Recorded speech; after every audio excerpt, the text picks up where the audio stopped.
So I want to talk about something today that I feel like nobody on YouTube really explains properly. And that's going to be the paycheck to paycheck. And I want to talk about this because I feel like most people who are living paycheck to paycheck, they know that they're living paycheck to paycheck. And that's not really the problem. The problem is that nobody has actually told them how to stop living paycheck to paycheck. And I mean like the actual steps, not to spend less and don't buy coffee in the morning, because that's not really the advice you need. That's just the obvious. But I mean the actual sequence of moves that will end up breaking that cycle of living paycheck to paycheck. That's what I want to get into today. So guys, welcome to Zigiwik, where we do these POVs talking about cars, money, and a little bit of real life, man. And let's get right into it. And yeah, before I start the video, before anybody says something in the comments, yes, I know my dashboard is a Christmas tree right now.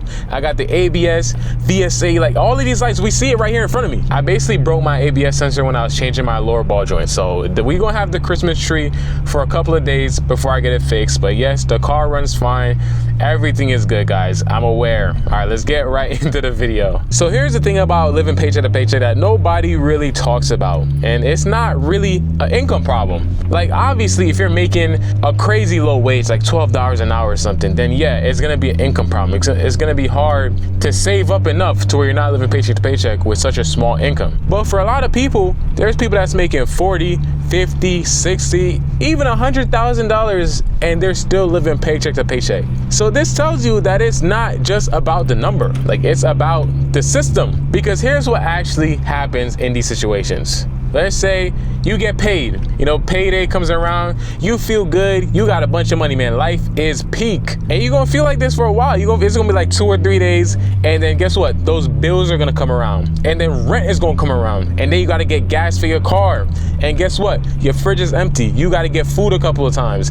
And then by like day 10, you're already watching your account and you're like, damn, I have this much left. Rent is this, I need gas, and I need to eat. And suddenly the next paycheck can't come fast enough. You're already running out of money. And that is the same cycle that keeps on going. The same thing happens next week, and then the week after, and then next month. And you're not really falling behind, but then you're not really also getting ahead. It's kind of like you're in this stagnant position where you can't save up, but you're also not like broke. It's a weird middle ground. So the first thing you need to do to fix this, and I know this sounds a little too simple, is that you actually need to know where your money is going, guys. And I don't mean just like I don't need to spend this much on food, I need to cut back on food. I mean like you need to know the actual numbers, because most people who are living paycheck to paycheck, they really don't know how much they're spending in a given month. They don't know what they're spending the money on. They just know that they're getting the money, and after everything they have to spend it on, it's gone. So the first thing you need to do is account for your spendings, because you can't fix a leak if you don't know where it's coming from. And I'm not saying you need a full budget with categories and spreadsheets and all this fancy stuff. And although this will work if you're into that type of stuff, like I'm saying, look at the last 30 days of transactions right now on your bank account. Open it up, look at your credit card, everything, and just simply add it up by category. Look into the food, the gas, the subscriptions. When you go out, just look at the actual number. And most people do this and they immediately find like $100 or $200. Maybe subscriptions that you forgot to cancel, or food spending that's higher than you thought it was. The little things that don't feel like anything individually, but add up to a real number over a month, those are the things you need to start identifying. So once you actually know this number, the second thing I need you to do, and this is going to be the one that starts to break that cycle. I've said it before in another video, but you need to build a buffer. And I don't mean to build an emergency fund. I don't mean 3 months of expenses. I don't mean anything fancy. You need $500 that sits in your account and does not get touched. That's it. Just $500. Because here's what happens when you don't have that buffer. Every little unexpected thing, let's say it's a car repair or medical bills, or your tire blows out, or literally you can be at a stop sign and somebody wrecks into you. Because you have no margin, everything is already allocated. So that unexpected thing that happens to you goes straight on your credit card, which is gonna make the problem worse, or it's gonna wipe out whatever you had in your savings. And now you're behind instead of just being even. Let's take the same situation, but you have an extra $500. That changes this. It's not enough to make you feel rich. It's not gonna be enough to cover a major emergency, but this is gonna be enough to handle the small stuff without stepping backwards. That's it, $500. That's gonna be your first goal. And I feel like you should do this before focusing on paying off the debt, before focusing on investing, before anything else. Just get that $500 there sitting there untouched, and once you have that, you can move on to the next step. And you might be asking, yo Zigiwik, how do you actually get to 500? Because if you're living paycheck to paycheck and you're gonna tell me to save $500, that kind of sounds like a joke.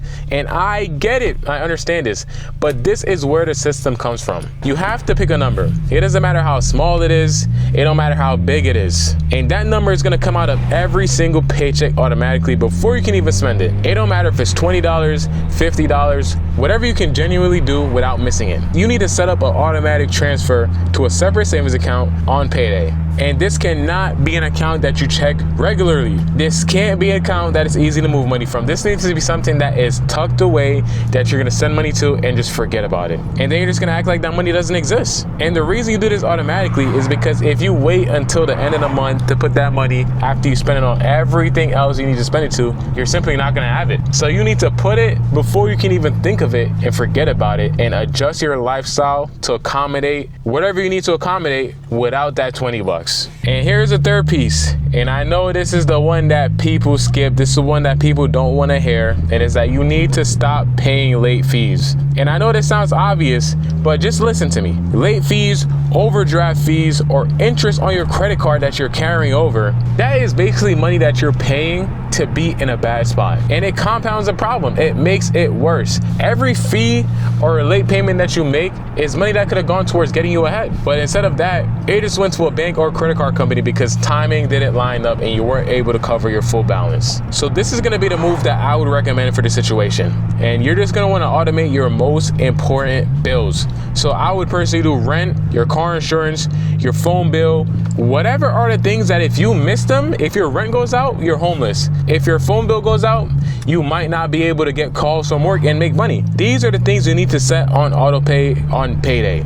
And don't do it when the due date is. Do it on payday. The money comes in, the most important stuff goes out immediately, and then you can deal with the rest that's left over. And once you stop paying fees, you'd be surprised how much of those fees actually add up once you have that money freed up. It's not gonna be a huge number, but it's your money, and that's money you're literally throwing away at these pointless fees. I think living paycheck to paycheck is very stressful, and stress is gonna make you spend money in ways that you wouldn't if you weren't stressed. And what do I mean by this? I mean, like, when you're anxious about money, you're gonna be more likely to just pick up food on the road instead of cooking, because you're mentally drained of thinking about this, of working just to be at the same spot. You're more likely to treat yourself to something small because you feel like you don't deserve a break from your lifestyle. You didn't earn it. And you're more likely to avoid looking at your account because it stresses you out. And I'm not judging that. Like, you know, I mean, we've all had those points where it's like, damn, I don't even want to check my account because I know my card is gonna be crazy. But it creates this weird loop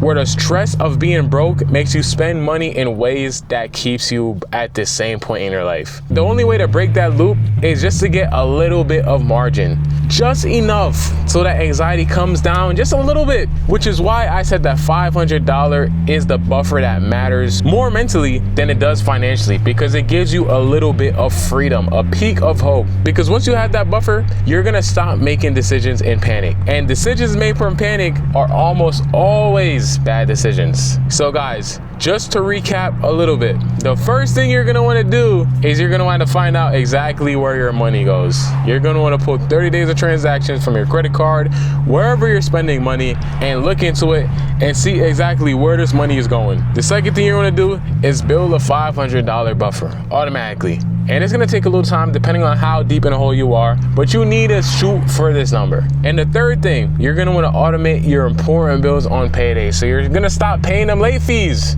Stop throwing money away. And that's really it. Like, none of this is really complicated. None of this requires you to make more money, although obviously making more money helps. So if you have the opportunity, definitely snatch it while also trying to decrease your monthly spendings. But it really just requires a system that works with how money actually moves instead of against it, guys. The paycheck to paycheck cycle might feel permanent when you're in it, but it's not. It's really just a pattern, and patterns can be changed, but it all depends on you. It's really up to whether you want to commit to this or not. So guys, if you're watching watching this, thank you for making it this far. Y'all already know I love and appreciate y'all, man. If you're somebody that's living paycheck to paycheck and watching this video, I wish you the best of luck. I hope something I said in this video resonates with you and motivates you to get out of your situation. And if there's any questions you have, make sure you drop it down below in the comments. And that's really gonna be it, y'all. Make sure you buy TSX and travel. Be safe out there. Drive safe, guys. Peace.